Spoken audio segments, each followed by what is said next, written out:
안녕하세요, 여러분. 오늘은 정말 흥미진진한 이야기를 준비했습니다. 우리가 사극에서 자주 보는 그 장소, 바로 주막 이야기인데요. 과연 드라마에서 보는 것처럼 정말 조선시대에도 주막이 그렇게 많았을까요? 실제로는 드라마에서 보는 것과는 많이 달랐다고 하는데 오늘은 그 숨겨진 이야기들을 파헤쳐 보도록 하겠습니다. 더구나 주막은 우리가 상상하는 것보다 훨씬 더 특별한 공간이었다고 하니 함께 알아보시죠. 놀랍게도 조선 후기 이전까지는 주막이라는 공간이 거의 존재하지 않았다고 합니다. 1390년 하류는 경주에서 울산까지 90리 길을 가는 동안 쉴 곳이 없어 맹수의 공포에 떨며 숲을 속에서 밤을 지새워야 했죠. 200년이 지난 16세기 말에도 상황은 크게 다르지 않았는데요. 조선 중기의 문신 오이문은 70일간의 여행 동안 단 한 번도 주막을 이용하지 못했다고 합니다. 대신 일가 친척이나 지인의 집을 전전하며 잠자리를 해결했다고 하죠. 지금 우리가 아는 주막의 모습은 18세기 이후에야 본격적으로 등장하기 시작했습니다. 그 이전에는 역과 원이라는 시설만 있었는데 역은 관리들을 위한 숙박시설이라서 일반 백성들은 이용할 수 없었죠. 일반 백성도 이용할 수 있었던 원은 원래 고려시대의 절에서 관리하던 숙박시설이었다고 합니다. 하지만 조선시대 들어 불교가 탄압을 받으면서 민간인들에게 경영권이 넘어갔고 결국에는 땔감과 물 정도만 제공하는 초라한 시설이 되고 말았죠. 여러분, 혹시 조선시대에도 신용카드가 있었다는 걸 아시나요? 정확히 말하면 신용카드는 아니지만 그와 비슷한 시스템이 있었다고 합니다. 1903년 조선을 방문한 외국인의 기록을 보면 여행자들은 첫 번째 주막에서 돈을 맡기고 영수증을 받았다고 하는데요. 이 영수증으로 다른 주막에서 돈처럼 사용할 수 있었죠. 당시 화폐였던 엽전은 무게가 상당히 무거웠기 때문에 여행 자금으로 쓸 정도면 엽전 무게가 무려 25kg이나 나갔다고 하니 이런 시스템이 얼마나 편리했을지 상상이 되시나요? 더 놀라운 건 이 시스템이 전국적으로 통용됐다는 겁니다. 주막 주인들의 전국 조직이 있어서 영수증을 떼어먹거나 거부하는 일이 전혀 없었다고 합니다. 심지어 기록에 따르면 여행객이 이 규칙을 어기거나 돈을 악용한 경우도 거의 없었다고 하죠. 그럼 이제 실제 주막의 모습을 살펴볼까요? 주막의 방 온도가 무려 40도까지 올라갔다고 합니다. 영국인 비숍은 조선의 온돌방 문화에 엄청난 충격을 받았는데요. 오죽하면 방바닥이 너무 뜨거워서 문을 열려고 하면 호랑이가 온다며 막았다라고 기록했죠. 심지어 문풍지에 구멍을 뚫어 숨을 쉴 정도였다고 하네요. 한 칸에서 두 칸 방에 보통 10여 명이 함께 잤는데 미국 선교사는 상자 속에 정어리처럼 포개져 있었다라고 표현했습니다. 더 놀라운 건 겨울에도 벌레가 득실거렸다는 가죠. 비숍의 기록에 따르면 한겨울인데도 벌레가 너무 많아 발 디딜 틈이 없었다라고 합니다. 겨울철에도 방이 너무 뜨거워서 벌레들이 살기 좋은 환경이었나 보네요. 또 다른 외국인은 한겨울인데도 땀을 뻘뻘 흘려야 했고 방바닥이 너무 뜨거워서 고문 같았다라고 했습니다. 그리고 주막의 음식 문화도 정말 흥미로운데요. 식사로는 장국밥이 주된 메뉴였는데 양지머리로 국물을 우려내고 간장으로 간을 맞춘 음식이었죠. 특이한 건 밥값은 일반 노동자의 하루 일당이나 그 절반 정도로 꽤 비쌌다고 하는데요. 하지만 그만큼 고봉밥으로 푸짐하게 퍼져서 배부르게 먹을 수 있었다고 합니다. 제철이 되면 신선한 야채도 제공됐고 해안가 주막에서는 회, 굴, 전복, 조개, 매운탕, 미역국 같은 해산물도 맛볼 수 있었죠. 술은 탁주가 메인이었지만 양반들을 위한 특별한 술도 있었습니다. 박문주라고 불린 이 술은 맛과 향을 특별히 신경 써서 만든 고급 술이었죠. 주막은 단순한 숙박시설이 아니었습니다. 때로는 임시 병원이 되기도 했고 우체국 역할도 했죠. 암행어사들은 이곳에서 백성들의 이야기를 들었고 새로운 문화가 전파되는 곳이기도 했습니다. 정조는 주막의 조정에 홍보 벽보를 붙이게 했는데 이를 소홀히 한 군수는 벌을 받았다고 합니다. 특히 주막은 신분의 벽을 넘어서는 특별한 공간이었는데요. 양반, 평민, 천민이 한 공간에서 어울리며 정보를 교환했죠. 마을에 주막이 하나밖에 없는 경우 주모는 마을 주민들의 대모 역할까지 했다고 합니다. 주막 주인인 주모는 대부분 은퇴한 기생이나 궁녀 출신이 많았다고 하죠. 이들의 세련된 처세술과 넓은 인맥이 주막 운영에 큰 도움이 되었다고 합니다. 주막에서는 정말 재미있는 일들이 많았습니다. 어떤 양반은 자신의 관직을 내세워 다른 투숙객들을 쫓아냈다가 큰 봉변을 당했죠. 알고 보니 그 투숙객 중에는 신분을 숨긴 판사가 있었던 겁니다. 결국 그 양반은 임금에게 고발당해 파직되고 말았죠. 또 다른 이야기로는 정승 맹사성의 일화가 있습니다. 용인의 한 주막에서 시골 양반이 맹사성의 허름한 차림새를 보고 무시하며 내기를 걸었다고 하죠. 공자와 당자를 붙여가며 말싸움을 하다가 나중에 과거장에서 다시 만났을 때 그 시골 양반은 얼굴이 창백해졌다고 하네요. 하지만 맹사성은 그를 나무라지 않고 오히려 벼슬길을 열어주었다고 합니다. 한편 주막의 위생 상태는 지금 기준으로 보면 정말 충격적이었다고 하죠. 일제강점기 당시 어느 일본인은 주모가 음식을 조리하는 모습을 보면 아무리 호걸이라도 수저를 들기 힘들 것이라고 했습니다. 주모가 자기 입에 넣었던 숟가락으로 계속 음식간을 보고 젓가락은 거의 씻지 않았다고 하죠. 심지어 콧물을 닦은 손으로 김치를 꺼내 썰고 있었다는 기록도 있습니다. 하지만 당시에는 이런 게 특별한 일이 아니었나 봅니다. 미국 선교사 무슨은 조선의 주막에서는 식사 준비가 된 걸 알리는 종이 따로 없었다며 김치 특유의 냄새로 식사가 준비됐음을 알 수 있었다고 기록했죠. 주막이 사라지기 시작한 건 구한말과 일제강점기 초기부터였습니다. 신장로가 생기고 자동차가 다니기 시작하면서 많은 주막들이 문을 닫았죠.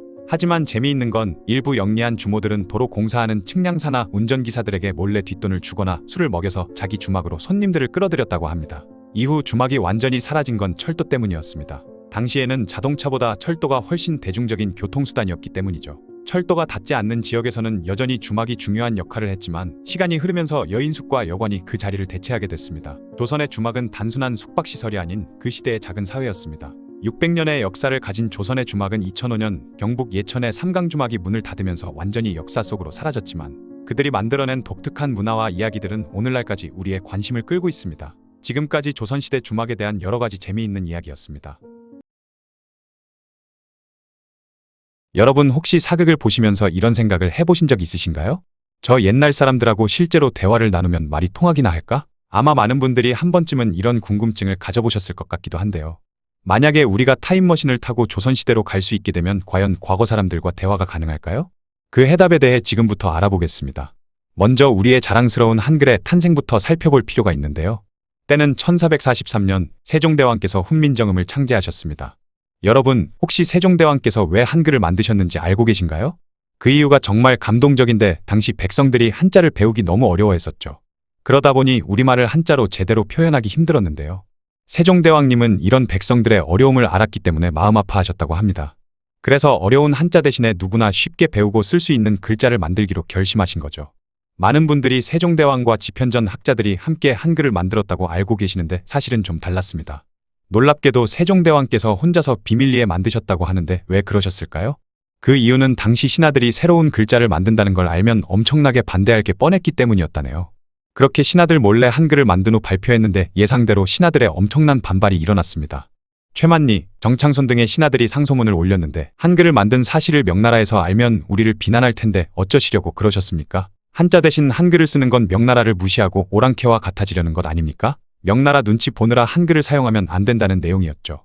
하지만 세종대왕은 신하들의 무수히 많은 상소문에도 끝까지 자신의 뜻을 굽히지 않으셨습니다.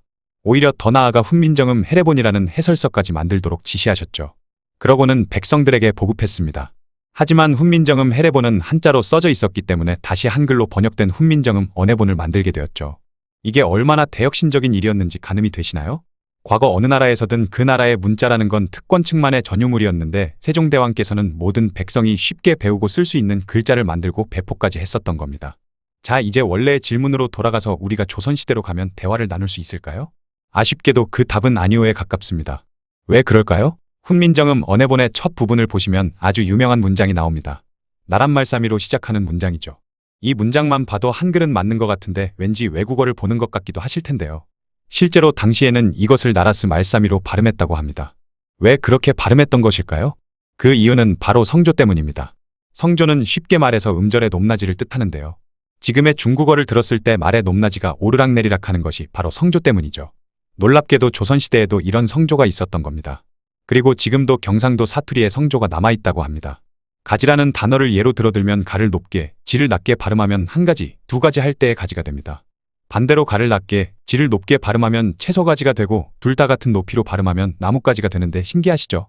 이렇게 발음에 따라 의미가 달라지다 보니 만약에 우리가 조선시대 사람들과 대화를 하려고 하면 아마도 난생 처음 들어보는 사투리를 쓰는 사람과 대화하는 것처럼 느껴질 겁니다.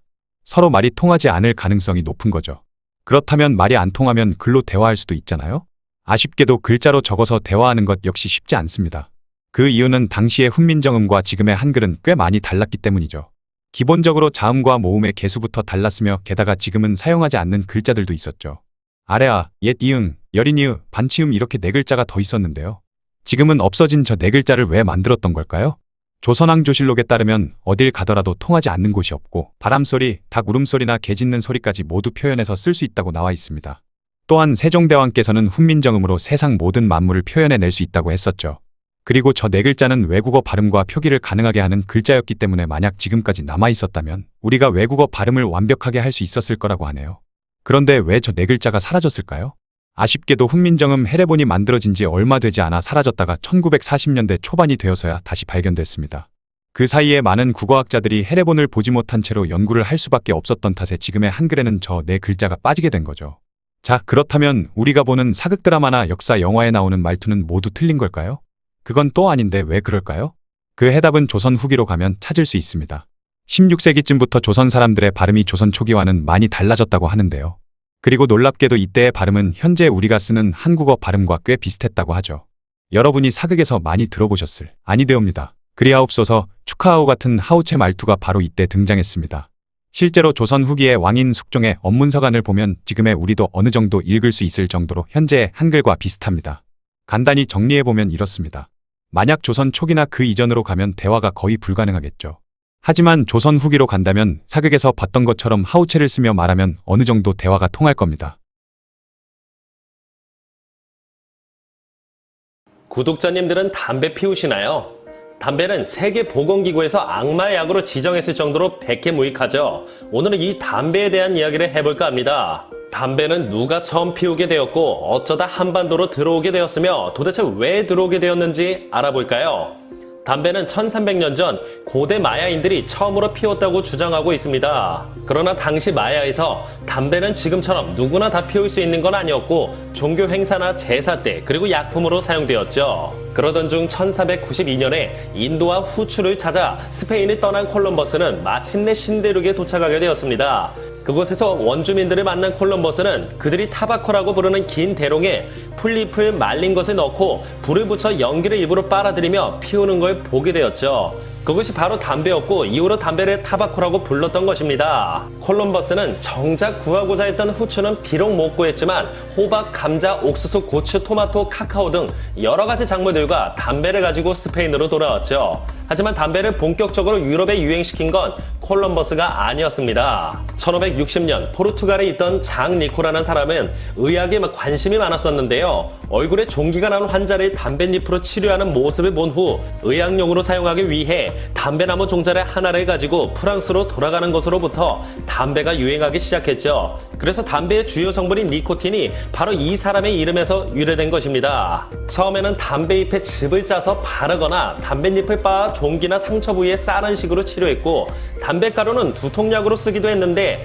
거의 만병통치약으로 사용되다 보니 훗날 프랑스에서는 건강을 지키기 위해 담배를 말려 피우기 시작했죠. 하지만 16세기에는 유럽에서는 담배 가격이 너무 비쌌기 때문에 부자들이나 귀족들만 피웠고 서민들에겐 담배라는 것이 굉장히 생소한 것이었습니다. 덕분에 영국에서는 아주 재밌는 에피소드도 있었는데요. 어느 날 영국의 귀족 월터 롤리가 집에서 담배를 피우고 있었는데 담배를 피운다는 것 자체를 알지 못했던 하인이 주인인 월터 롤리 주위에 뭉게뭉게 연기가 피어있자 주인의 머리에 불이 난 줄 알고 물이 끼얹어버린 일도 있었죠. 17세기가 되자 유럽에서는 담배를 피우면 전염병을 막아준다는 믿음이 더욱 강해져 남녀노소 할 거 없이 유럽 전역의 모든 사람들이 담배를 피우게 됩니다. 그 이후 담배는 중동의 아시아로 전파되었고 포르투갈 상인에 의해 일본으로 흘러들어갔으며 부산 외관을 통해 조선에도 알려지게 되었죠. 담배가 처음 조선에 전해졌을 때는 명칭이 담박고였는데 이후 담박으로 바뀌었고 더 시간이 흘러 담배로 이름이 굳혀지게 되었는데요. 조선에도 역시 담배는 만병통치약으로 알려지게 되어 빠른 속도로 전파되었으며 조선에서 또한 남녀노소 모두 흡연을 즐기게 되었습니다. 또한 담배는 영험한 힘이 있는 약초로 생각해서 남영초라고 부를 정도였죠. 특히 가래가 있을 때나 뱃속에 회충을 쫓는데 담배를 곧잘 사용했습니다. 게다가 담배를 피면 소화가 잘 된다는 믿음도 있었는데 그렇다 보니 담배는 식구제임이라고 불리기도 했죠. 요즘 말로는 식구땡이라고 할 수 있겠네요. 이러한 이유로 담배는 조선에서 어떠한 작물보다 빠르게 전파되기 시작했습니다.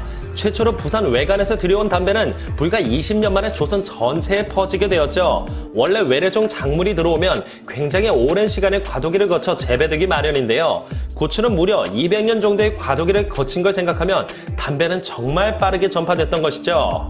조선의 고위 관료에서부터 백성들, 심지어 아이들까지 거의 모든 조선 사람이 담배를 피웠고 보릿고개 때 관아에서 나눠준 황곡마저도 담배를 사 피우는 데 써버려서 나중에는 밥을 굽는 백성들이 허다하게 나왔을 정도였습니다. 게다가 담뱃대는 신분을 상징하기도 했는데요. 조선의 담뱃대는 유난히 길었다는 기록이 있는데 길이가 상대적으로 짧은 곰방대와 길이가 60cm나 되는 긴 장죽이 있었죠. 장죽이 너무 길다 보니 장죽을 입에 문 상태에서 담뱃불을 붙이기는 불가능에 가까웠기 때문에 부자들이나 양반들은 연독이라는 불 붙여주는 어린 종을 데리고 다녔고 담뱃대와 담배압을 들고 따라다니게 했으며 장죽과 연독을 데리고 다니는 사람은 높은 신분을 상징했습니다.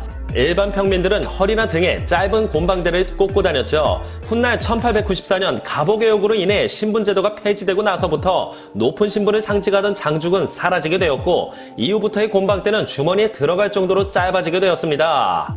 그런데 다른 한편으로는 담배는 엄청난 돈을 벌어다 주기도 했는데요. 그것은 바로 담배 농사였습니다. 논농사가 어려운 곳에서도 비교적 쉽게 담배를 재배할 수 있었고 17세기 초만 해도 담배 한 근으로 쌀 한 가마니를 구할 수 있었기 때문에 당시에는 아예 논농사를 때려치우고 담배 농사로 전환하는 농민들도 생겨났을 정도였죠. 또한 조선의 담배가 청나라 담배보다 품질이 좋다는 평이 많아서 청나라에 비싼 값에 팔리기도 했고 병자호란 이후 청나라에 포로로 잡혀간 사람들을 데려올 때 담배로 몸값을 지불하기도 했을 정도로 값어치가 많이 나갔습니다. 게다가 담배는 뇌물로도 많이 쓰여 매관매직을 할 때도 사용되었고 집으로 손님이 왔을 때 차나 술 대신 담배를 접대용으로 많이 쓰였죠. 이렇게 값비싼 담배를 재배하는 농가가 점점 많아지다 보니 담배의 공급이 많아지며 자연스럽게 가격은 내려갔고 17세기 중엽이 되면서 대중적인 기호품이 되어버렸습니다. 함해 표류기에 기록된 내용을 보면 조선에서는 4, 5살의 어린아이들까지 담배를 피운다고 기록되어 있었고 오죽하면 조선 23대 임금인 순조는 요즘 아이들은 젖만 떼면 바로 담뱃대를 물고 있다라고 말할 정도였죠. 이런 상황은 비단 조선만의 상황만은 아니었는데요. 당시 명나라에 이제 막 담배가 보급되기 시작할 때 명나라의 한 고위급 신하는 내가 어릴 적에는 담배라는 것을 듣지도 보지도 못했는데 지금 온 사방에 담배밭이 지천으로 깔려있고 삼척동자까지도 담배를 피워대고 있으니 세상의 실로 무섭게 변했다라고 할 정도였고 18세기 청나라의 문관이었던 유교는 요즘은 사대부, 부녀자, 어른, 아이 할 것 없이 모두들 담배대를 들고 다니고 밥은 굶어도 담배를 안 피는 법이 없다라고 이야기할 정도로 담배의 중독은 심각했습니다. 그러나 담배가 널리 보급되다 보니 백성들의 건강은 말할 것도 없고 또 많은 폐단을 낳게 되었는데요. 가장 큰 폐단이 바로 자조 화재가 발생했다는 것이죠. 그리고 농사는 천하의 큰 근본이다 라고 할 정도로 중요하게 여겨졌던 쌀 농사가 뒷전으로 밀리고 돈 때문에 너도 나도 담배 농사를 지은 것도 그렇죠. 이 때문에 조선 조정에서는 담배 농사를 금지하려고까지 했지만 담배 농사를 짓는 곳이 많아지며 공급이 늘어나자 담배 가격이 떨어졌고 저절로 담배 농사를 짓는 농가는 더 이상 늘지 않게 되었습니다. 또 당시 많은 여성들도 담배를 피웠는데요. 음식을 하면서 담배를 피우다 음식에 담배재를 떨어뜨려 음식을 망치는 일도 빈번했고 담배대를 물고 있다 보니 침도 질질 흘리며 음식물에 떨어지는 경우도 많았죠. 이는 남자도 마찬가지였는데 담배대를 물고 대화를 하다 보면 침이 턱으로 질질 흐르기 일쑤였습니다. 이러한 폐단이 있다 보니 여러 나라에서는 금연령을 내리기도 했는데 처벌 또한 굉장히 강력해서 금연령을 어기고 담배를 피다 걸리면 러시아에서는 코를 베었고 오스만 제국에서는 바로 목을 베어 직결 처형 당했죠. 또 명나라 말 숭정제 때도 참수형에 처해졌습니다. 조선에서는 금연령을 실시한 적은 없었고 담배가 들어왔을 초기에는 담배를 피우는데 필요한 예제 또한 없었죠. 그러다 보니 대신들은 임금 앞에서도 담배를 피우기까지 했습니다. 담배 냄새를 싫어했던 광해군은 연기 때문에 온 대전이 마치 너구리굴 같다며 다시는 자신의 앞에서 담배를 피지 못하도록 명하기도 했죠. 그렇게 시간이 흘러 담배를 피울 때에도 어느 정도 예를 지키게끔 했습니다. 어른들과 함께 맞담배를 펴서는 안 된다든지 담배를 빨 때는 볼이 움푹 패이도록 해서는 안 됐고 또는 나라에서 제사를 지낼 때에는 몸과 마음을 깨끗이 하기 위해 술, 담배를 금지하기도 했죠. 그런데 애연가였던 정조는 나중에 제사를 지낼 때 담배를 못 피게 하면 담배가 피고 싶어 오히려 정신만 흐트러지니 앞으로 제사 지내기 전에 담배는 피워도 된다라고 하기도 했습니다. 담배의 악영향에 대해서는 이후로도 아무도 모른 채 쭉 이어져 한국에서는 1990년대까지 백화점이나 비행기, 버스나 택시 등에서도 담배를 많이 피웠죠. 최근에 들어서야 담배가 굉장히 몸에 해롭고 간접흡연 또한 치명적일 수 있다는 연구 결과가 나와서 지금은 흡연구역 내에서만 맘 편히 담배를 피울 수 있는 상황까지 오게 되었습니다. 저도 최근에 담배를 피우지 않기 시작해서 현재 한 달 정도 되었는데요. 습관이 무섭긴 한지 문득문득 담배를 피우고 싶어질 때가 많네요. 조선시대의 담배에 대한 이야기였습니다. 요즘은 각종 플랫폼을 통해 웹툰이나 전자소설 등 종이책이 아닌 전자문서의 형태로 책을 보는 사람들이 많아졌지만 1990년대 말까지만 해도 수많은 사람들이 도서대여점에서 만화책이나 소설책 등을 빌리는 모습을 흔하게 볼 수 있었죠. 그런데 조선시대에도 이런 도서대여점들이 있었다고 합니다. 바로 조선 후기에 있었던 새책가라는 대여점이었죠. 현재 인터넷에서 사람들이 악플을 달며 키보드 배틀을 하듯 조선시대 사람들은 이 새책가에서 빌린 책을 통해 대결을 펼쳤다고 합니다. 조선시대의 책들은 보통 국가에서 주도해 인쇄를 한 것을 교서관이라는 기관을 통해 지방관청과 교육기관으로 배포되거나 책회라고 불리는 책장수들을 통해 판매되었다고 하는데요. 중앙정부에서 배포한 책들의 경우 무료이거나 대부분이 저렴한 가격에 팔리기는 했지만 수량이 매우 적어서 이름난 가문이나 지방관청에 가야만 겨우 볼 수 있다는 단점이 있었죠. 그렇다고 책회에게서 책을 사는 경우 가격이 비싸서 일반 백성들이 사기에는 부담이 컸다고 합니다. 지금이야 기계로 생산한 종이를 가지고 상당히 저렴하게 책을 찍어낼 수 있지만 당시에는 장인들이 한지를 수공업으로 제작했기 때문에 한지를 이용해 만드는 책 또한 당연히 비쌀 수밖에 없었죠. 때문에 백성들이 조금 더 쉽게 책을 접할 수 있도록 전국 각지에 서점을 만들자는 상소가 계속해서 올라왔지만 정승을 비롯한 높으신 분들이 책을 가지고 돈벌이를 해서는 안 된다며 서점을 만드는 것을 계속해서 반대했다고 합니다. 그러다 1551년 명종대가 되어서야 민간에도 서점이 생겼다고 하죠. 그렇게 주요 도시에 서점이 생기면서 예전보다는 책을 구하기가 더 쉬워졌지만 여전히 가격이 비쌌기 때문에 책을 사는 것은 백성들에게 큰 부담이었습니다. 때문에 18세기가 되면서 한양을 중심으로 새책가라는 대여점이 생겨나기 시작했죠. 새책가는 현대의 도서대여점처럼 여러 종류의 책을 준비해뒀다가 손님에게 돈을 받고 일정 기간 빌려주는 방식으로 운영됐습니다. 사람들이 가장 많이 빌리는 책이 소설책이었다는 것도 현대의 도서대여점과 비슷한 점이죠. 그런데 새책가에서 책을 빌린 사람들은 단순히 빌린 책을 읽기만 하고 돌려주는 것이 아니라 책 속의 온갖 낙서를 다 쓰는 경우가 흔하게 있었다고 합니다. 그 중에서 가장 많았던 낙서가 바로 새책점 주인에 대한 욕이 써져 있는 것이었다고 하는데요. 그 내용을 자세히 살펴보면 이렇게 재미없는 책들만 모아놓고 사람들을 상대로 돈을 받는다며 새책가의 주인을 욕하는 사람들도 있었고, 시간이 지날수록 책에 낙서가 쌓이면서 낙서로 가득한 책을 빌리게 된 사람들이 이런 낙서투성이인 책을 돈을 받고 빌려주다니 새책가 주인은 양심이 없는 거 아니냐는 욕을 적기도 했습니다. 새책가 주인을 감옥에 보내야 한다거나 북방지역으로 보내 강제로 군생활을 하게 만들어야 한다는 욕도 있었고, 심한 경우 부모를 들먹이며 패드립을 하는 낙서까지 있었다고 하죠. 새책가의 주인은 개의 자식, 말의 자식 등과 같은 사람이니 만약 그에게 인사하는 사람이 있다면 그 사람도 새책가의 주인과 같은 짐승이 될 것이라고 말하는 등 대놓고 주인을 비난하고 욕하는 걸로도 모자라서 새책가 주인의 가족까지 들먹이면서 겨우 이런 책을 가지고 그런 비싼 돈을 받아먹다니 너희 가족들은 모두 도적대나 다름없다는 욕을 하기도 했습니다. 심한 경우 차마 입에 담지도 못할 성희롱이 담긴 낙서까지 있었다고 하죠. 빌린 책의 낙서가 너무 많다며 불평하는 낙서도 있었고, 이 가게에서 책을 빌리는 가격이 너무 비싸니 여기서 3번 이상 책을 빌리는 사람이 있다면 그 집안 기둥뿌리가 뽑힐 거라 경고하는 내용도 있었다고 합니다. 어떤 사람은 한 권짜리 책을 일부러 나눠서 4권으로 만들었다며 새 책점 주인을 잡놈이라 욕하기도 했고, 책의 보존 상태가 너무 엉망이라 중간중간 빠진 내용이 많다며 빠진 부분만큼 다시 돈을 돌려받아야 한다는 낙서도 있었죠. 어떤 책의 경우는 원본이 아니라 원본의 내용을 옮겨 적은 필사본도 있었는데, 필사본을 쓴 사람의 글씨체가 너무 엉망이라 도저히 내용을 알아볼 수 없다며 불평하는 내용도 있었습니다. 그 외에 새 책점 주인이나 그의 가족들을 향한 성희롱이 아니라도 대놓고 남녀의 성기를 그리거나 남녀가 뜨밤을 보내는 장면을 노골적으로 그려놓는 등 아무런 이유도 없이 낙서를 하는 사람도 많았다고 하죠. 그리고 요즘 인터넷에서 댓글로 싸우는 장면을 흔히 볼 수 있듯이 이 시절에는 새 책가에서 빌린 책들을 통해 얼굴도 모르는 익명의 상대와 키보드 배틀을 펼치는 경우도 자주 있었다고 하는데요. 이 글을 보는 사람은 소자식 또는 돼지의 자식이라는 유치한 도발부터 이 책을 빌려보는 사람들은 3대가 고자가 될 거라는 저주를 남기는 등 특정 대상이 아니라 책을 보는 사람들 모두를 향해 도발을 하기도 했습니다. 다만 모든 낙서가 수준 낮은 욕으로 가득 차 있었던 것은 아니었고, 정중한 말투로 다른 사람들을 설득하는 내용도 많았다고 하죠.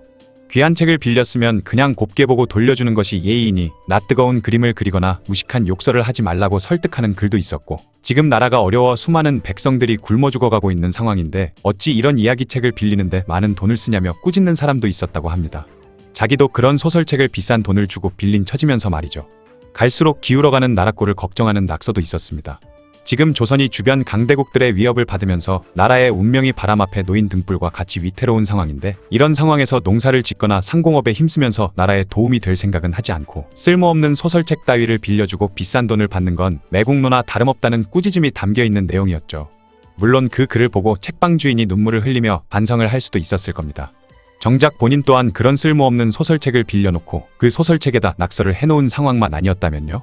시리즈로 된 책을 빌린 사람들 중에는 다음 편에 나올 내용들을 미리 스포하는 경우도 있었고, 장편 소설을 읽고 나서는 나름 진지한 독후감을 써놓는 사람도 있었죠. 특히 나관중이 쓴 삼국지연의는 지금도 그렇지만 당시에도 사람들에게 큰 인기를 얻었는데, 관우가 죽는 장면이 나오는 편에서는 함정을 파서 관우를 죽게 만든 오나라의 장수 여몽을 욕하는 낙서가 한가득 써져 있었다고 합니다. 오장원에서 제갈량이 자신의 수명을 늘리기 위해 기도를 드리고 있을 때 갑자기 들이닥친 위원이 촛불을 꺼뜨리면서 결국 제갈량의 기도가 실패로 돌아가는 장면에서는 위원을 향해 입에 담지도 못할 욕들을 퍼부었다고 하죠. 마치 요즘 인기 드라마를 보는 사람들 중에서 과몰입한 일부 시청자들이 악역을 맡은 배우를 향해 댓글로 욕을 퍼붓는 것과 비슷한 모습이네요. 세책가는 일제시대까지 계속 운영되었는데 일제시대에는 독립운동에 참가할 것을 권장하는 낙서도 많았다고 합니다. 지금 나라를 빼앗기고 울분을 참지 못하는 사람들이 있다면 어떻게든 힘을 합쳐 일본군을 몰아내고 다시 나라를 되찾자는 내용이었죠. 물론 세책점 주인들이라고 해서 이런 낙서를 그냥 당하고만 있지는 않았다고 합니다. 책의 맨 앞부분에 만약 욕설이 들어간 낙서를 썼다가 걸리면 벌금을 물리겠다고 경고를 하기도 했으며 책의 내용을 억지로 늘렸다는 항의를 받았을 때는 한 권으로 묶기에는 양이 너무 많아서 어쩔 수 없이 여러 권으로 나눌 수밖에 없었다며 변명을 하기도 했죠. 그리고 낙서가 너무 많아서 지저분하게 보이는 부분에는 새 종이를 덧붙여서 낙서를 가리기도 했는데 안타깝게도 새로 덧붙인 종이는 어김없이 다른 낙서로 채워졌다고 하네요. 오늘은 마른 하늘의 똥벼락 2탄 한반도의 똥 이야기를 해볼까 합니다. 예전에 유럽의 화장실 문화에 대해 이야기했었는데요. 더럽고 재미있으니 오른쪽 위에 카드를 클릭하시고 봐주시면 감사하겠습니다. 옛날 동양에서는 화장실이 존재했었습니다. 왜냐하면 변을 모아서 밭에 비료로 쓰기 위해서였고 2000년 전에 중국 한나라에서는 돼지 변소를 만들어 변을 돼지 먹이로 사용하기도 했죠. 우리나라에서도 제주도 똥돼지는 유명하기도 한데요. 또한 백성들이 사용한 통시라고 불리는 짚이나 나무를 엮어 만든 화장실도 있었습니다. 그러면 옛날 사람들은 이를 보고 난 후 뒤처리는 어떻게 했을까요?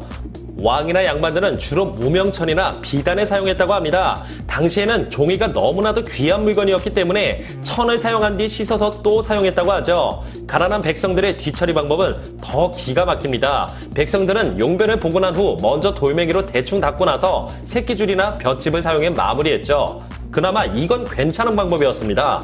온 가족이 새끼줄 하나로 몇 번이고 문질러대는 경우도 허다했죠. 훗날 18세기에 호박이 들어오고 나서부터는 큰 호박잎을 뒤처리 도구로 사용하기도 했습니다. 또한 대나무나 긴 나무로 만든 칡목을 사용하기도 했으며 1950년대까지만 해도 볏짚이나 나뭇잎, 머운잎, 옥수수 수염 등을 사용했죠. 변을 비료로 사용하는 시비법은 중국에서 유래했는데요. 시비법으로 인해 농산물 생산량은 급격히 증가하긴 했지만 부작용도 있었습니다. 그것은 바로 기생충에 쉽게 감염되는 것이었는데요. 기생충 알은 인간들의 인분으로 배출된 뒤에 채소 등의 농산물에 달라붙어 다시 사람의 입으로 들어가는 방식으로 감염되었던 것이죠. 실제로 경복궁의 담장이나 광화문 광장, 종묘 광장 등 조선시대의 지층을 분석해본 결과 회충, 편충 등의 기생충 알들이 발견되기도 했었습니다. 조선시대 지방시골의 변 처리 방식은 이렇게 비료를 써서 그나마 처리가 가능하긴 했지만 조선 후기에는 한양의 인구가 폭발적으로 증가하게 되는데 이 때문에 한양의 거리에는 똥투성이가 되기 시작하며 처리 방법에 골머리를 썩히게 되었습니다. 게다가 도성 안에서는 농사를 지을 수 없도록 하고 있었으니 변을 모아서 비료로 사용하기도 힘들어서 백성들은 마당에 변을 늘어놓고 말린 뒤 인근 밭에 팔기도 했죠. 어떤 이들은 강이나 하천에다가 냅다 버려버리는 일도 수두룩했는데 이를 본 박제가는 도성의 물맛이 짠 이유는 함부로 내다 버리는 똥오줌 때문이다. 다리 밑을 보면 인분이 덕지덕지 달라붙어 있어서 장마나 큰 비가 오지 않으면 씻겨 내려가지도 않는다라고 말하기도 했죠. 상황이 이렇다 보니 하천이나 강에는 똥이 둥둥 떠다녔고 장마철에 물이 범람하기라도 하면 똥오줌 섞인 오수들이 거리로 쏟아져 나와 민가를 덮치기도 했습니다.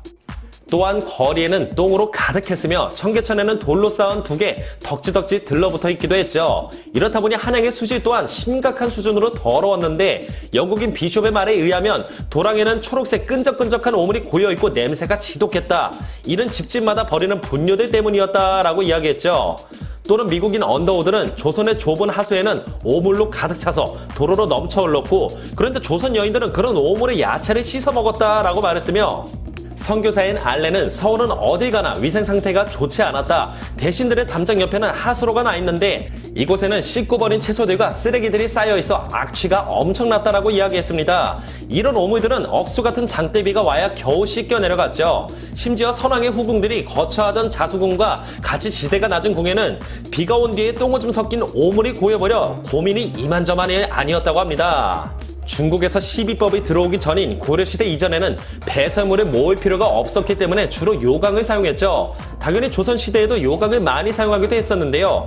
대소변을 보고 난 후 그 오물이 어디로 갔을까요? 바로 하천이나 길거리였습니다. 덕분에 한양의 거리는 똥오줌이 온천지에 널려 있었고 그만큼 악취도 굉장히 심했습니다. 조선 후기 조선에 방문한 서양인들이 남긴 조선 기행문에는 거리 곳곳에 있는 오물들에 대해서 자주 언급되었는데요. 영국인 여행가 세비지 랜도는 조선의 여름에는 비가 많이 내려 오물이 씻겨 내려가고 겨울에는 얼어붙어서 괜찮았지만 봄이나 가을에는 거리의 오물들이 풍기는 냄새가 너무 심해 내 코가 없어졌으면 했다라고 이야기했을 정도였고, 어느 독일인은 이런 더러운 도시에서 역병이 일어나지 않는 이유는 겨울의 혹한과 여름의 장마 덕분에 오물들을 그나마 없애주기 덕분이고, 그리고 남는 오물들은 거리의 개들이 싹 먹어치우기 때문이다 라고 말했습니다. 실제로 조선시대 개들은 거리의 청소부 역할을 톡톡히 했는데요. 곳곳에 있는 똥들을 개들이 먹어치웠고 아이들이 용변을 보고 나면 개가 뒤를 핥아서 처리해주곤 했죠. 상황이 이렇다 보니 조선을 방문했던 외국인들은 조선에서 가장 무서웠던 것은 길에 가득한 똥오줌들이었다라고 이야기했다고 합니다. 그야말로 조선의 길거리는 더러움 그 자체였죠. 그러다 결국 1894년 갑오개혁 이후 조선 정부는 한양거리를 깨끗이 만드는 데에 신경을 쓰기 시작했습니다. 당시엔 길에 공중화장실을 설치해야 한다는 주장이 있었지만 고종은 쓸데없이 돈 쓴다면 그냥 앞으로 길에 똥 싸지 못하게 하라라는 명령만 내렸을 뿐이었죠. 하지만 이는 잘 지켜지지는 않았습니다. 결국 1904년 6월에 위생청결법이 만들어지면서 공중변소가 만들어졌는데, 당시 경찰들에게 집집마다 매일 쓰레기를 청소하지 않으면 엄벌에 처한다. 공중변소를 만들 것이니 앞으로 길에 똥오줌 싸는 것을 금한다. 물이 더러우면 병이 생기니 앞으로 우물을 깨끗이 사용한다 등의 위생 업무도 맡겼죠. 그리고 집집마다 화장실을 설치하게 되었는데, 그러자 새로운 문제가 발생했습니다. 그것은 바로 집집마다 쌓여있는 분뇨를 어떻게 처리해야 하냐는 것이었죠. 이에 일본인은 위생회사를 만들어 집집마다 매달 위생비를 걷기 시작했고, 위생비를 낸 집에서만 화장실에 똥오줌을 수거해 갔습니다. 그리고 일제에 의해 거름 판매를 금지당했기 때문에 예전처럼 마당에 똥을 널어놓고 말린 뒤 판매할 수도 없었죠. 그렇다고 길거리에 버릴 수도 없는 노릇이었습니다. 위생청결법 때문에 길에 싸다 걸리거나 버리다 걸리면 큰 곤욕을 맛봐야 했기 때문이죠. 그렇다 보니 위생회사의 주인인 일본인은 수거비도 받고 수거해간 분뇨를 다시 농촌에 판매를 해서 많은 이익을 챙겼습니다. 1908년 10월 대한매일신보에는 몇백만 명의 한국인이 똥이 일본인의 손으로 넘어가서 몇천만 석의 거름의 이익이 일본인 입에 몽땅 들어갔다. 아, 똥구멍이 원수로다 라는 논설이 실리기도 했죠. 그 이후로도 길거리에 똥오줌을 싸는 일은 쉽게 고쳐지지 않았지만 화장실을 사용하는 생활이 점점 보편화되기 시작하면서 사라지게 되었습니다. 한편으로는 지금과 같이 화장실도 깨끗하고 거리도 깨끗한 시대에 태어난 게 정말 행운인 것 같긴 하네요. 조선시대의 똥 이야기였습니다. 얼마 전 통계청이 발표한 조사 결과에 따르면 30대 인구 중 미혼인 사람의 비중이 42.5%로 역대 최고치를 달성했다고 하죠. 저출산 문제가 심각해지는 상황에서 결혼하는 남녀의 수마저 줄어들다 보니 정부에서도 결혼 장려금을 지원해주는 등 여러 가지 지원 정책을 펴고는 있지만 짧은 시간 안에 상황을 해결하기는 쉽지 않아 보이는 것이 현실입니다. 그런데 젊은 사람들이 결혼하지 않는 문제는 요즘 시대 우리만의 일이 아니었다고 하죠. 고대 그리스와 로마에서는 결혼하지 않고 혼자 사는 이들에게 독신세라는 세금을 매기며 경제적 불이익을 주기도 했고, 17세기 캐나다 역시 남녀가 결혼하지 않고 혼자 살면 그 부모에게 벌금을 물리기도 했다고 합니다. 조선시대에는 장가나 시집을 못 간 노총각이나 노처녀들은 고아나 호랍이 과부처럼 반드시 구제해줘야 할 대상으로 보았다고 하는데요. 조선시대에는 과연 이 미혼 남녀들을 결혼하게 만들기 위해 어떤 방법들을 썼던 것인지 지금부터 알아보겠습니다. 조선의 기본 법전인 경국대전에서는 가난 때문에 30살이 넘도록 출가하지 못하면 국가에서 결혼 비용을 지원해줘야 한다는 내용이 있다고 하죠. 그리고 집안이 가난하지 않은데도 30이 넘도록 자식을 결혼시키지 않으면 그 집의 가장을 죄인으로 다스리기도 했다고 합니다. 심지어 그 지역에서 가난 때문에 결혼을 못하는 노총각과 노처녀가 있으면 그곳의 수령이 정부로부터 문책을 당하는 경우도 있었기 때문에 수령이 먼저 왕에게 백성들의 혼수 비용을 청구할 정도였다고 하죠. 세종 25년 조선에 이미 노처녀와 노총각을 구휼하는 법이 있었음에도 여전히 30에서 40이 되도록 혼인하지 못하는 남녀가 생기자 사간원에서 세종에게 상소를 올리게 되는데요. 이에 세종은 어명을 내려 서울 지역은 한성부 관리들이, 그리고 지방에서는 감사가 백성들을 방문할 것을 지시했습니다. 그래서 가난 때문에 결혼을 하지 못하는 남녀가 있으면 그들의 사촌 이상 친척들이 혼수를 준비해서 혼인을 할 수 있게 도우라는 것이었죠. 성종 시절에는 아예 전국에 있는 노총각과 노처녀들의 수를 모두 파악해서 가난한 자들에게는 쌀과 콩 10석씩을 혼수로 지급하고 양반이 아닌 경우에는 5석씩을 추가로 더 주도록 했습니다. 나라에서 결혼을 하지 못하는 백성들의 혼인을 관리하고 혼수품까지 구체적으로 지정해 준 것이죠. 그런데 사실 나라에서 이렇게 백성들의 혼인을 지원해 준 것은 지금 사람들이 보면 너무나도 황당하기 짝이 없는 이유 때문이었는데요. 가뭄이나 홍수, 지진 등의 자연재해가 생기는 이유가 바로 결혼을 하지 못한 노총각과 노처녀들의 화가 하늘에 닿았기 때문이라는 것입니다. 조선의 제11대 국왕인 중종 시절에는 유난히 자연재해가 많이 일어났다고 하죠. 조선왕조 실록을 살펴보면 지진이 발생했다고 기록된 내용 중 무려 4분의 1이 중종이 왕으로 있던 시기였다고 합니다. 게다가 역대 왕들의 위패를 모시던 종묘에도 2차례나 벼락이 떨어졌으며 전국 각지에서 가뭄과 지진, 태풍, 장마에 심지어 전염병까지 유행하는 등 끊임없이 자연재해가 생겨났다고 하죠. 계속해서 이런 재해가 발생하자 백성들은 물론이고 조정의 관료들도 지금의 재해는 모두 결혼을 하지 못한 백성들의 원망 때문이라고 믿으며 돈이 없어 결혼을 하지 못한 사람들에게 혼수를 지원해달라는 상소를 올리게 됩니다. 이에 중종은 혼인을 하지 못한 사람들에게 경제적으로 지원을 해줬으며 직업을 잃은 사람들에게 다시 일자리를 찾아주는 등 덕을 베풀기 위해 애썼다고 하죠. 제9대 국왕이었던 성종도 나라의 오랜 기간 장마가 계속되자 하늘의 돈은 아득히 멀어서 알 수 없다. 요즘 장마가 몇 달 동안이나 개지 않는구나. 아마도 가난한 양반가의 처녀가 제때에 출가하지 못했기 때문이 아닌가 생각하노라. 중앙과 지방의 관리들에게 명해 이들의 혼숙감을 넉넉히 지원해서 시기를 놓치는 일이 없게 하라 라는 명을 내렸다고 합니다. 1791년 2월 어느 날 정조는 한성에서 가난 때문에 제때 결혼을 하지 못한 사람의 수를 조사하게 했죠. 그 결과 총 281명의 결혼 정년기 청춘 남녀를 찾게 되는데요. 정조는 국가적 차원에서 이들에게 경제적 지원이 필요하다는 판단을 내렸고 돈 500푼과 포목을 결혼 비용으로 지원해 준 후 그들의 혼인 여부를 매달 보고하라는 어명을 내렸죠. 왕이 직접 나서서 결혼 비용을 대어주고 시까지 올려주라고 명하니 관리들도 신속하게 일을 처리했고 석 달 만에 2명의 남녀를 제외한 서울 시내의 노총각 노처녀들이 모두 혼인에 성공할 수 있었다고 합니다.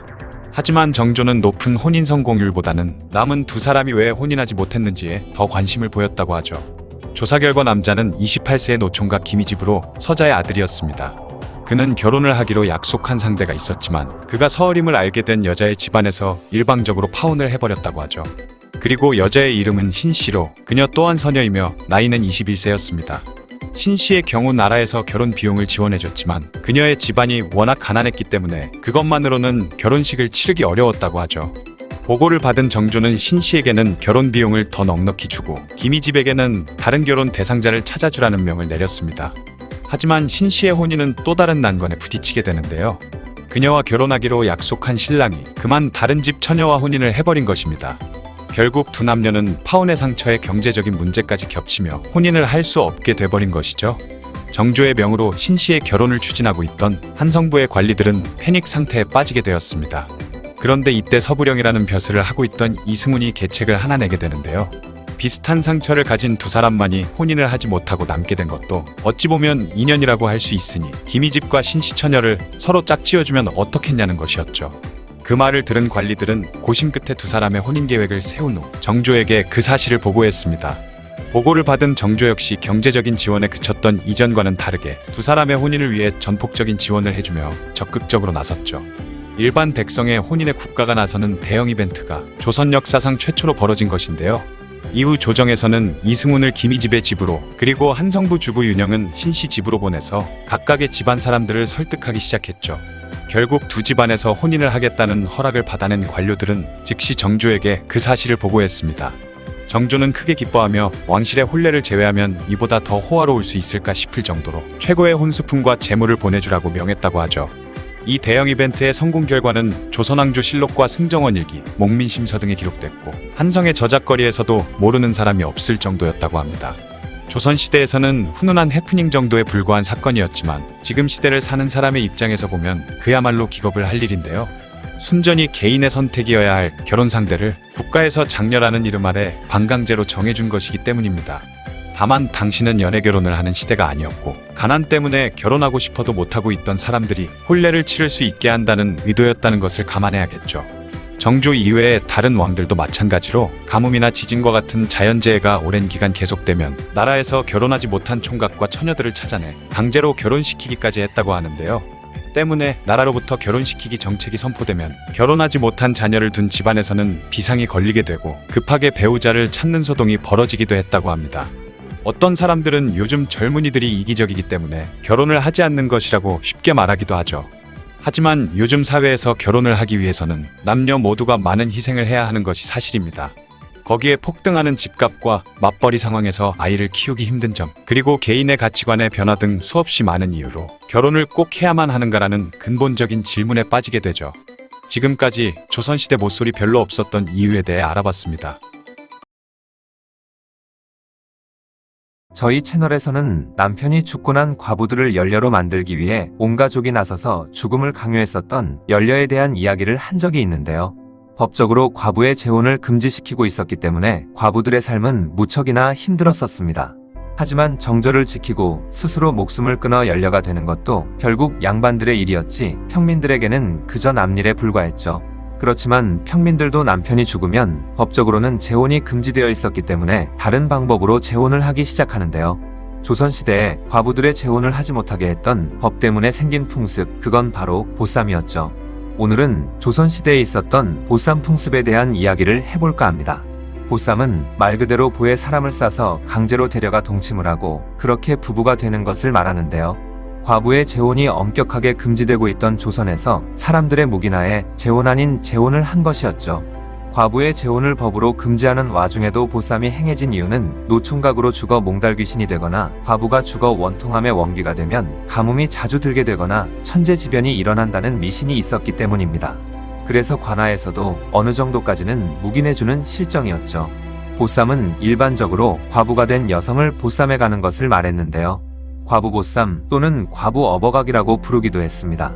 남편이 죽고 나서 과부가 된 여자의 부모 혹은 과부 본인과 보쌈을 하려는 남자가 서로 짜고 과부를 보쌈해 가서 겉으로 보기엔 재혼은 아니지만 사실 재혼을 시키는 것이었죠. 이를 합의하에 이루어진다고 해서 합의보쌈이라고 하기도 합니다. 아무튼 그렇게 서로 약속을 한 날 밤이 되면 건장한 사내 4-5명 정도가 과부의 집에 들어가 이불로 둘러싸서 들쳐 업고 가거나 준비해간 포대에 과부를 집어넣어 데려가기도 했죠. 또는 손발을 묶은 뒤 버선으로 입을 틀어막고 등에 메고 도망가기도 했는데 등에 업을 때는 과부가 어깨나 등을 깨물며 저항하는 것을 방지하기 위해 등과 등을 맞대어 메고 도망갔다고 합니다. 이때 과부의 가족들도 짜고 치는 고스톱이라고는 해도 가만히 있을 수는 없으니 도둑이야, 사람을 잡아갔다 라고 외치며 몽둥이를 들고 보쌈을 해가는 남자들을 뒤쫓는 신용을 했습니다. 이런 식으로 마을 사람들에게 여자가 납치되었다며 온 동네방네 소문을 냈는데 이 일을 하지 않으면 과부가 부정을 저지르는 것이 되어버리기 때문에 반드시 했어야 하는 일이었죠. 다 합의가 돼 있는 상황이었다 보니 관아에는 신고하지 않았고 관아에서도 그 사실을 알더라도 굳이 납치범들을 잡으려 하지 않았습니다. 주로 과부보쌈은 평민 집안에서 일어나는 일이었지만 간혹가다 양반 집에서도 이루어졌죠. 과부가 된 딸이나 며느리를 가엾게 여긴 부모들이 다른 젊은이를 시켜 과부를 보쌈해 갔는데 이런 경우 남자들은 과부가 마음에 들지 않더라도 부모들과 모종의 거래가 있었기 때문에 그냥 받아들이기도 했습니다. 하지만 강제로 행해지는 보쌈도 있었는데요. 이 강제 보쌈은 많은 부작용을 낳기도 했죠. 원하지도 않았는데 보쌈을 당하는 여자들은 스스로 목숨을 끊거나 아니면 보쌈당하는 여자의 가족들과 격렬한 싸움이 발생해 사람이 죽기까지 하는 등의 비극이 일어나기도 한 것입니다. 좋은 말로 보쌈이지 거의 납치나 다름없는 것 같은데요. 강제보쌈은 돈으로 매수한 남자들이나 친구들과 함께 몽둥이나 낫과 같은 무기를 들고 과부를 위협한 뒤 보쌈에 오는 것인데 그녀의 가족들이 쫓아오면 방앗간이나 헛간 같은 곳으로 끌고 가 여자를 겁탈해버리는 경우도 있었죠. 이런 강제보쌈은 조선 후기의 보부상들이 마구잡이로 행하면서 사회적인 문제가 되기도 했는데요. 보부상들이 성욕 해소를 위해 떼를 지어다니며 보쌈을 가장해 과부를 납치한 뒤 겁탈해버린 것입니다. 그래서 보쌈 풍습을 금지하는 법을 만들기도 했지만 워낙 널리 쓰이던 재혼 방식이었고 신고도 하지 않다 보니 큰 성과는 없었죠. 또 한편으로는 과부가 남자를 기다릴 때도 있었는데요. 과부가 된 여자가 시댁에서도 쫓겨나고 친정에 돌아가기도 힘든 처지가 되었을 때 이른 새벽에 성황당에서 자신을 보쌈해 가기를 기다리는 경우도 있었던 것입니다. 이때 여자는 뭔가 특별한 표시를 했는데요. 자신의 저고리에 옷서플 세모 모양으로 찢은 일명 나비를 들고 등에는 이불보를 맨 채 성황당 주위를 얼쩡거렸죠. 그러다 남자가 지나가면 준비한 나비를 보여주고 남자는 그녀가 메고 있던 이불보로 보쌈하여 집으로 데려갔습니다. 이런 타입의 보쌈 풍습은 여자가 귀했던 함경도 지방에서 주로 행해졌다고 하죠. 과부 보쌈 외에도 처녀를 보쌈해가는 경우도 많았는데요. 처녀 보쌈은 일종의 결혼 풍습 중 하나였던 것입니다. 혼이날 혼자가 여자를 뜻하는 여자와 날이 저문 저녁을 뜻하는 혼자를 합쳐서 만들어진 글자인데 말 그대로 저녁에 여자를 보쌈해와서 결혼했다 해서 유래되었다는 이야기도 있죠. 특이한 점은 여자만 보쌈당한 것이 아니었다는 점인데요. 남자를 보쌈하는 경우도 많았다고 합니다. 평민 과부가 사람을 시켜 남자를 보쌈해오는 경우도 있었고 처녀가 있는 집에서 총각 남자를 보쌈해오는 경우도 있었죠. 그러나 후자의 경우에는 처녀의 애군을 막는데 목적이 있는 경우가 많았습니다. 당시 양반집에서는 과부가 될 팔자를 타고났다는 점괘를 받은 딸을 위해 종들을 시켜 남자를 보쌈해오게 해 강제로 딸과 동침을 시켰는데 보쌈한 총각과 동침을 하면 그 여자는 한 번 결혼을 한 것과 같다고 여겼고 훗날 진짜 사위에게 있었던 일찍 죽을 운명을 보쌈당한 총각에게 떠넘겨버린 것이죠. 동침이 끝난 보쌈되어 온 남자는 어디 가서 소문을 내지 못하도록 입단속을 철저히 당한 채 풀려나거나 어쩔 때는 죽임을 당하기도 했습니다. 그러고 나면 이 양반집은 딸을 다른 곳에 안심하고 시집 보낼 수 있었던 것이죠. 총각 보쌈은 주로 지방에서 한양에 올라온 남자들이 타깃이 되었는데요. 그들은 한양 지리에 대해 잘 몰랐고 그곳에 아는 사람도 별로 없었기 때문입니다. 그러다 보니 과거 시험을 보기 위해 한양에 올라오기 전에 남자들은 애군을 미리 점쳐보고 올라왔다고 하죠. 유몽인의 어우야담에는 이 총각보쌈에 대한 이야기도 있는데요. 과거를 보러 서울에 왔던 한 선비는 저녁쯤 인적이 끊긴 종로를 헤매다 보쌈을 당했습니다. 어디로 잡혀가는지도 모른 채 도착한 곳에는 어느 어여쁜 여인이 있었는데 그녀와 동침을 하게 된 것이죠. 다음날 풀려난 그 선비는 고향으로 돌아왔지만 그녀를 잊지 못했고 다시 과거를 보러 한양에 왔을 때 밤마다 자신이 보쌈을 당한 종로 근처를 서성거렸다고 합니다.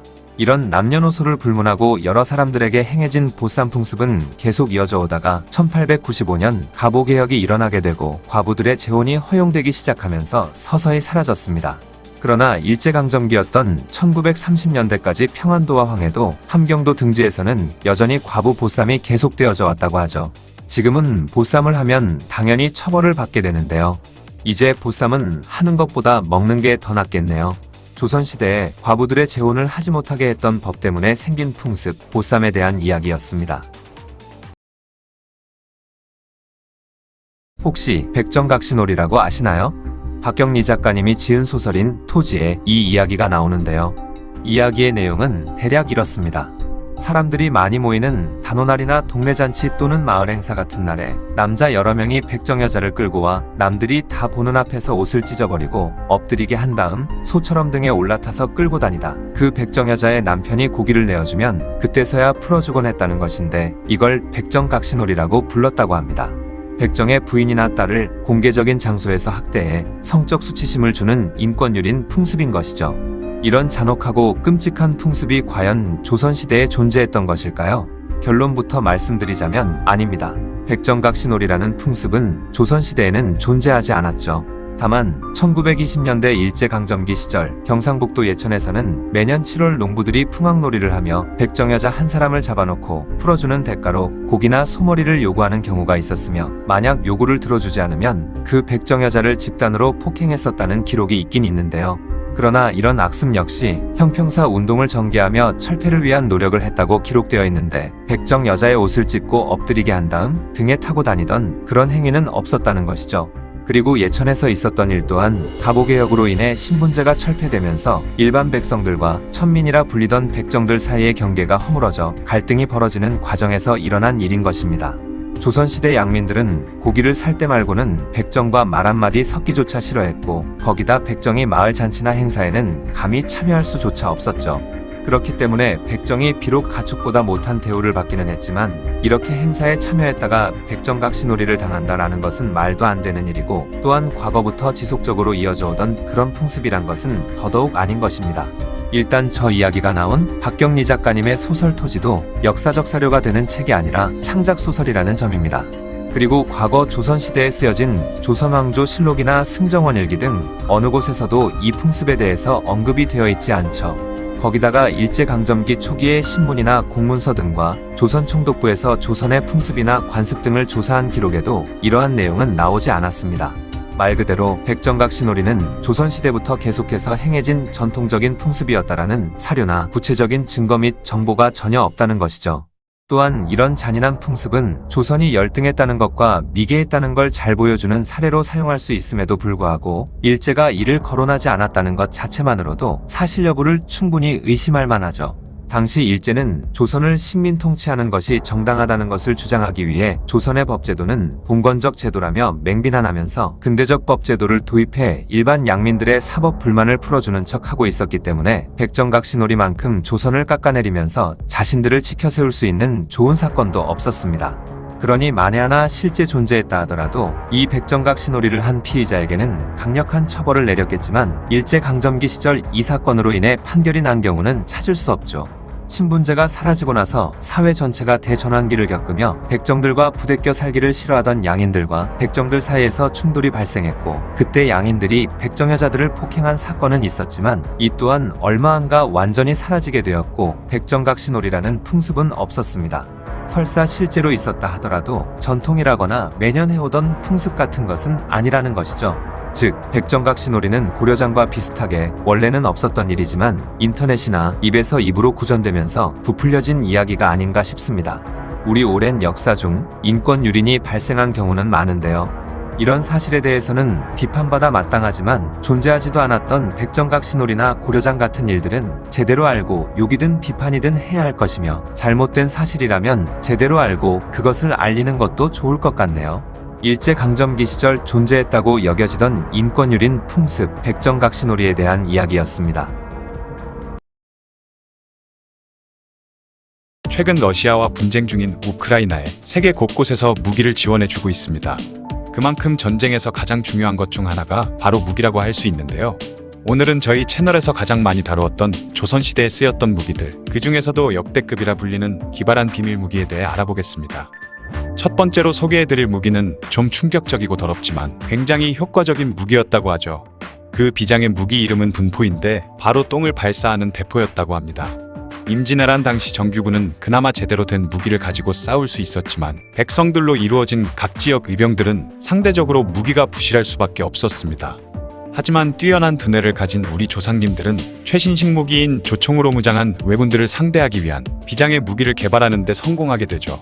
분포라는 이름으로 불렸던 이 물총은 대나무로 만들어진 원통에 내용물을 넣고 뒤에 있는 피스톤을 누르면 발사되는 형식이었습니다. 무려 조선시대의 병서인 민보이와 풍천유양에 등장할 만큼 유서 깊은 조선시대의 생화학 무기 분포는 간단한 사용법과 제작법을 가지고 있어 훈련이 안 된 일반인들도 쉽게 사용이 가능했죠. 왜군과의 전투가 벌어지자 조선군은 대나무로 만든 커다란 물총을 적들에게 발사하기 시작했는데요. 전쟁터에서 고작 물총이나 쏘는 상대를 비웃던 왜군들의 얼굴은 머지않아 처참하게 썩어가기 시작했습니다. 왜냐하면 자신들에게 날아온 것이 바로 물이 아닌 똥이었기 때문이죠. 당시 조선에서는 1년 이상 묵혀둬서 냄새와 독성이 더욱 강력해진 분뇨에 금집이라는 이름을 따로 붙여 구분했는데, 분포에 주로 사용된 것이 바로 이 끔찍한 냄새를 가진 금집이었다고 하죠. 분포는 특히 성을 방어할 때 빛을 발했는데 떨어지는 화살과 돌들을 간신히 피해서 성벽을 기어 올라온 왜군들에게 분포 속에 들어있는 내용물을 아낌없이 선물해 줬다고 합니다. 비록 큰 살상력은 없었지만 먼 거리에서 공격이 가능했으며 지독한 악취로 맞은 왜군을 당혹스럽게 만들어 적들의 사기를 떨어뜨릴 수 있었고, 심지어 상처를 입은 왜군들의 경우에는 분포를 맞으면 똥독이 오르게 만드는 2차 감염을 일으켜 시름시름 앓다가 얼굴이 시꺼멓게 되며 죽게 만드는 무시무시한 생화학 병기였다고 하네요. 다음은 호랑이 기운이 솟아나는 독특한 무기, 목화수차입니다. 목화수차는 호랑이 모양의 나무 조각 상속에 5발의 탄환을 연속으로 발사할 수 있는 오연장 총이 장착된 무기죠. 이것을 개발한 사람은 순조 때의 훈련도감 대장을 지냈던 박종경이라는 인물입니다. 박종경은 홍경래의 난이 끝나고 난 후 당시 조선의 무기 수준이 상당히 뒤떨어진다는 것을 깨닫고 각종 무기에 대해 연구하기 시작했죠.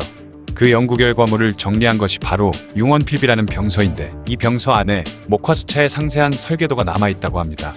목화수차의 조각상이 무서운 짐승의 형상을 하고 있는 이유는 적군들에게 위압감을 주기 위한 것이었는데요. 그런데 조각상은 단순히 겁을 주는 것만이 아니라 거북선의 용머리처럼 입에서 불을 뿜어내는 것도 가능했다고 하죠. 하지만 목화수차에 있던 호랑이 조각상은 페이크에 불과할 뿐이고 진짜는 그 속에 들어있는 오연장총이었죠. 그리고 목화수차는 쇠가 아닌 나무를 사용해서 만든 데다 아래쪽에 2개의 바퀴까지 설치돼 있어서 균형을 잡기 쉽고 이동이 편리했다고 합니다. 비록 최대 5발이라는 제한이 있기는 하지만 바퀴를 이용해 빠르게 이동하면서 5발의 탄환을 연달아 날리는 목화수차는 당시로서는 정말 획기적인 무기라고 할 수 있겠습니다.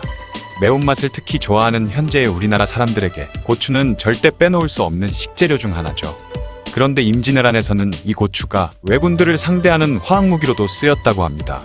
좀 전에 소개했던 융원필비를 살펴보면 비몽포와 찬열비사신무라는 무기가 나오는데 바로 이 무기들이 고추를 포함한 여러 독성 물질이 들어있는 화학무기였다고 하죠. 먼저 비몽포는 끝부분에 불을 붙이면 앞에 동그랗게 달려있는 자포가 발사되는 무기입니다. 자포 안에는 독약과 화약이 함께 들어있는데 이것이 멀리 날아가서 터지게 되면 안에 독약과 화약이 합쳐지면서 강력한 독성 물질이 포함된 독가스가 순간적으로 생기면서 주변에 있던 외부들이 그것을 마시게 되면 아주 정신을 못 차리게 되는 것이죠. 찬열비사신무는 조선에서 자체 개발해낸 무기는 아니었고 중국에서 개발된 것을 가져와 개량해서 사용한 것이라고 합니다. 융원필비의 내용을 보면 찬열비사신무는 20여 가지 독성 물질과 석회를 섞어 가루로 만든 분말을 대나무통에 담아 가지고 다니다가 높은 곳에서 적에게 뿌리는 무기였다고 하는데요. 간단하게 말해서 당시 도구로 사용됐던 모든 것들을 안에다 넣고 왜구들에게 뿌려버린 것입니다. 이 분말에 노출된 적들은 순식간에 얼굴에 구멍이 나면서 그로 인해 심각한 출혈이 발생했으며 이 분말을 코로 마셔서 기도로 넘어가게 되면 순식간에 사망했다고 하죠. 찬열비사신무는 그 위력이 너무 강력하고 잔인했기 때문에 정말로 위급한 상황이 아니면 함부로 사용하지 못하도록 조정해서 금지시켰다고 합니다. 실제로 임진왜란 중에 스님들로 구성된 승병을 이끌던 처형이 이 찬열비사신무를 사용했는데 왜군이 이 분말에 노출되면 온 얼굴이 피투성이가 되어 입에서 피를 토하며 죽었다고 합니다. 조선의 무기하면 빼놓을 수 없는 것 중 하나가 바로 비격진철레죠. 비격진철레는 간단히 말해서 도화선이 붙어있는 수류탄이라고 할 수 있습니다. 지금의 수류탄이 안전핀을 제거하고 던졌을 때 얼마 후에 폭발하는 방식이라면 비격진철레는 도화선에 불을 붙인 후 중앙구라는 발사 장치에 넣어서 쏘는데 500에서 600걸음 정도 되는 거리를 날아가 땅에 떨어진 후 도화선이 끝까지 타들어가 뇌관에 닿으면 폭발을 하게 되죠. 이때 겉에 있는 껍데기와 속에 들어있던 철조각들이 파편이 되어 사방으로 날아가게 됩니다. 비격진철레는 2차 경주성 전투에서 처음으로 사용되었는데 비격진철레 한 방에 경주성을 탈환했을 정도로 그 위력이 무시무시했다고 하죠. 그 외에도 계사년에 이순신 장군의 함대가 웅포해전에서 육상의 일본군을 공격할 때 비격진철레를 썼는데 그 위력을 제대로 맛본 일본군은 두려움에 떨며 그때부터 비격진철레를 귀신폭탄이라 불렀다고 합니다. 다음으로 소개해드릴 무기는 화약을 실은 수레라는 뜻을 가진 화차인데요. 중국 송나라 시절 처음으로 화약이 개발되면서 자연스럽게 화약을 이용한 무기들이 등장하게 되었는데 우리나라에서 제일 유명한 것은 조선의 문종 시기에 만들어진 문종화차입니다. 이 문종화차는 신기전이라는 무기를 다연장로켓처럼 발사할 수 있게 만들어진 무기죠. 신기전은 한국 최초의 화약 로켓이라고 할 수 있는 무기인데 고려시대부터 이미 주화라는 이름으로 불리며 다양한 곳에 쓰이고 있었다고 합니다. 화차의 수레는 나무를 이용해서 만들었는데 발사할 때 한 번에 15개씩 위층에서 아래층까지 시간 간격을 두고 쏘거나 한꺼번에 100발이나 되는 신기전이 발사되었다고 하니 그 위력이 실로 엄청났다고 하죠. 문종화차는 현재 세계에서 제작 설계도가 남아있는 로켓병기 중에서는 가장 오래된 무기라고 합니다. 이 화차의 사용법은 문종이 직접 생각해냈는데 장전에서 발사 과정 그리고 불발탄 처리 방법까지 완벽하게 구현했을 뿐 아니라 평지에서는 2명, 오르막길에서는 4명이 끌고 가게 하는 등 세세한 지시까지 모두 내렸다고 하죠. 문종은 놀랍게도 화차의 개발이 끝나고 대량 생산해서 전국에 실전 배치하는 데까지 1년도 채 걸리지 않을 만큼 놀라운 능력을 보였다고 합니다. 화차는 훗날 성종 시기에 이 시해에 난을 진압하고 여진족을 토벌하는 데 큰 활약을 하게 되죠. 적의 위치를 확인하고 사격을 하게 되면 목표물에 맞았을 경우 다연장 로켓급의 화력의 적군 부대는 엄청난 피해를 입을 수밖에 없었고 설령 맞지 않았다고 해도 그 소리와 화력 때문에 적들이 겁을 먹고 도망가기 급급했다고 하네요. 지금까지 조선시대의 비밀무기에 대해 알아보았습니다. 오늘은 우리가 잘 모르고 있던 조선시대의 크리스마스 이야기를 전해드리려고 합니다. 매년 12월이면 거리마다 반짝이는 조명과 캐럴이 울려 퍼지고 사람들은 선물을 주고받으며 특별한 하루를 보내죠. 하지만 여러분, 놀랍게도 이런 크리스마스 문화가 조선시대 때부터 시작되었다는 사실을 아시나요? 오늘은 100년도 더 된 우리나라 최초의 크리스마스부터 현재까지 숨겨진 이야기들을 함께 살펴보도록 하겠습니다. 조선의 크리스마스가 처음 전파된 건 1882년 조미수호 통상조약 체결 이후였습니다. 이 조약으로 인해 1883년 미국 공사관이 들어서면서 선교사들의 종교활동이 허가되었죠. 특히 1884년에 조선에 온 선교사 릴리어스 호튼 언더우드는 조선인들에게 서양 문물을 적극적으로 소개하며 친밀한 관계를 쌓아갔습니다. 그는 성탄절마다 조선인들을 자신의 집으로 초대해 성례에 참여할 수 있게 했고, 이를 통해 자연스럽게 크리스마스 문화를 전파했죠. 1886년에는 또 다른 변화가 찾아옵니다. 선교사 스크랜턴 부인에 의해 이화학당이 설립되면서 성탄절에는 교회와 기독교 학교를 중심으로 성탄극 행사가 열렸습니다. 이 행사는 너무나 특별해서 평소 교회를 다니지 않던 사람들도 구경하러 올 정도였다고 하네요. 더욱 놀라운 사실은 1894년 12월 24일 명성황후가 직접 크리스마스에 대해 깊은 관심을 보였다는 점입니다. 그녀는 언더우드에게 이 특별한 축제의 기원과 의미, 어떻게 거행하는지 상세히 물었죠. 그리고 감동받은 명성황후는 자신의 가마를 푸른 벨벳으로 덮고 그 안에 돗자리와 여러 옷감, 계란, 생선, 꿩 등을 가득 담아 선물로 보냈다고 합니다. 그때 명성황후는 조선도 미국처럼 행복하고 자유롭고 강력했더라면이라며 의미심장한 말을 남겼다고 하네요. 1896년에는 우리나라 역사상 처음으로 독립신문이 크리스마스를 공식적으로 다뤘습니다. 12월 24일자 신문에는 예수 그리스도 탄일을 맞아 조선 인민들도 대군주 폐하와 왕태자 전하의 성체가 안강하고 나라 운수가 영원하며 조선 전국이 화평하고 인민들이 무병하고 부요하게 되기를 하나님께 정성으로 빌기를 바란다는 내용이 실렸죠. 더 놀라운 것은 이듬해인 1897년 12월 23일 독립신문은 세계 만국이 이날을 1년 중에 제일 가는 명절로 여기며 모두 일을 멈추고 온종일 쉰다 라며 자체적으로 크리스마스 휴무를 선언했습니다. 당시 배제학당에서는 학생들이 회당 앞에 수백 개의 등불을 켜고 그중 제일 큰 십자 등에 금색으로 글자를 써서 기쁜 날을 표현했다고 합니다. 1907년에는 남녀 소학교 학생들을 위해 크리스마스 트리를 세우고 나뭇가지마다 과자 봉지를 걸어두었다는 기록도 있죠. 1900년대 초반의 크리스마스 선물 문화도 흥미롭습니다. 어린 아이들에게는 석판과 석피를, 어른들에게는 땅콩, 일본 사탕, 일본 과자, 오렌지가 든 선물 봉지를 나눠줬다고 하네요. 1920년대부터 30년대 중반까지는 크리스마스 분위기가 절정에 달했습니다. 당시 유행하던 모던 문화의 영향으로 백화점이라는 새로운 소비 문화가 등장했고, 이로 인해 크리스마스 선물을 교환하는 문화가 더욱 확산되었죠. 모던걸과 모던 보이들 사이에서는 크리스마스 이브에 지인들과 술을 마시며 즐기는 유흥 문화도 발전했다고 합니다. 하지만 이런 즐거운 분위기도 오래가지 못했습니다. 1937년 중일 전쟁이 발발하면서 일제는 유흥적인 크리스마스 행사를 전면 금지시켰죠. 1932년부터 발행되던 크리스마스 실도 1940년에 발행이 중단되었는데요. 처음에는 결핵 예방과 계몽을 위해 도입된 크리스마스 실이었지만 실에 그려진 거북선이 일제에 대한 저항 정신을 담고 있다는 이유로 탄압을 받았다고 합니다. 심지어 실에 그려진 산의 높이가 20m 이상이라거나 석이언어를 사용했다는 이해하기 힘든 이유로도 제재를 받았죠. 그러다 1945년 광복을 맞이하면서 크리스마스는 새로운 전기를 맞게 됩니다. 당시 미군정은 야간 통행 금지를 실시하면서도 성탄절과 12월 31일만큼은 예외로 두었고, 이로 인해 크리스마스는 밤새 놀 수 있는 해방의 날로 여겨졌습니다. 1949년에는 더 큰 변화가 찾아왔는데요. 당시 기독교 신자였던 이승만 대통령의 영향으로 크리스마스가 법정 공휴일로 지정되었죠. 이는 매우 특별한 의미를 가지는데요. 현재 전 세계에서 석가탄신일과 함께 성탄절을 법정 공휴일로 지정한 나라는 우리나라가 유일합니다. 특히 우리와 가까운 중국이나 일본에서도 크리스마스를 공휴일로 지정하지 않았다는 점을 생각하면 이는 더욱 특별한 의미를 가진다고 할 수 있죠. 여러분, 이처럼 우리나라의 크리스마스는 조선 말기부터 시작되어 수많은 변화를 겪어왔습니다. 그 속에는 명성황후의 관심, 독립신문의 선구자적인 결정, 일제의 탄압, 그리고 해방 후의 자유가 모두 담겨 있었죠. 그런데 여러분, 최근 길거리에서 캐럴이 거의 들리지 않는다는 것을 느끼신 적 있으신가요? 많은 분들이 저작권 문제 때문이라고 생각하시지만 실제로는 소음진동관리법 때문입니다.